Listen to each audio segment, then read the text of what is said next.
now about an adventure game from a company called Quantic Dream in Paris, and it's published by Atari. This is called Indigo Prophecy. It's out there for the PlayStation 2, Xbox, and PC. We looked at it on the PlayStation 2.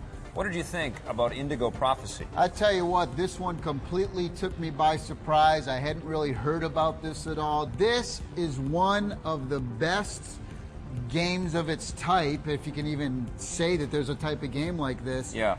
Out there. I mean, no, this it's an adventure game. It's kind game. of survival horror well, no, it's, slash adventure. Yeah, it's almost like something we would have played on the PC. The last game that these guys made was Omicron, the one with David Bowie. Oh, yeah? Yeah. Oh, really? So it's been a long time since they've had another game out there, and they're working on a sequel to Omicron, by the way. It almost feels like you're playing or you're a part of this interactive movie. The camera angles, the acting is absolutely phenomenal. The script Lots writing. of motion captured animations throughout the game as well. We wouldn't say that the graphics of the character models and stuff like that are that particularly incredible. I thought they were really good, though. They were decent. They're definitely not the best looking in-game character models that are out there in games right now. That's I would totally say they're acceptable. I would say they're a few steps up from like you know, Grand Theft Auto and that kind of stuff. You know, Those are good. A little more realistic. Not the acting. I thought was very Phenomenal. very tight between the different characters. The story in the game. and the dialogue writing. But what makes this game so amazing and unique? Yeah. The control system. Yeah. And what they've done is basically just all analog sticks in this one. You use the analog stick. So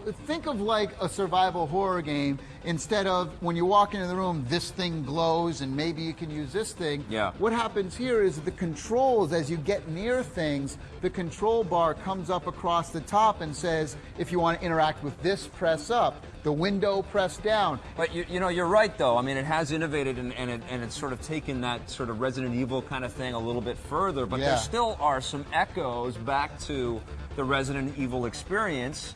With little camera angles, but not as bad. Not as bad. Not as bad. Still a little bit clumsy and clunky. The other thing that I thought was very reminiscent of Resident Evil, one of the things that I didn't like about Resident Evil or this game, is that you do find yourself just walking up and trying to see what you can and cannot interact with. The other great thing is that there's no big, cumbersome, clunky inventory system that a lot of these games, I mean, you can tell the guys who made this, you know, wanted to simplify all that, wanted to get rid of, they wanted to go into a different direction that video games have been kind of stuck in for the last 10, 15 years. It's unique and refreshing, and you'll want to see sequels to this, I think, if you get into it. I love this game. What are you going to give Indigo Prophecy? I'm giving Indigo Prophecy an 8.5. I'm right there with you, 8.5. It is definitely a very cool game.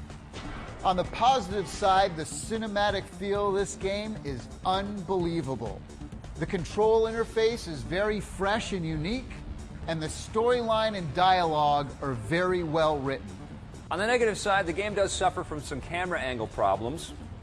Even though you can interact with lots of stuff in the environment, you still want more. And even though most of the game looks really cool, the character models could be a little bit nicer looking.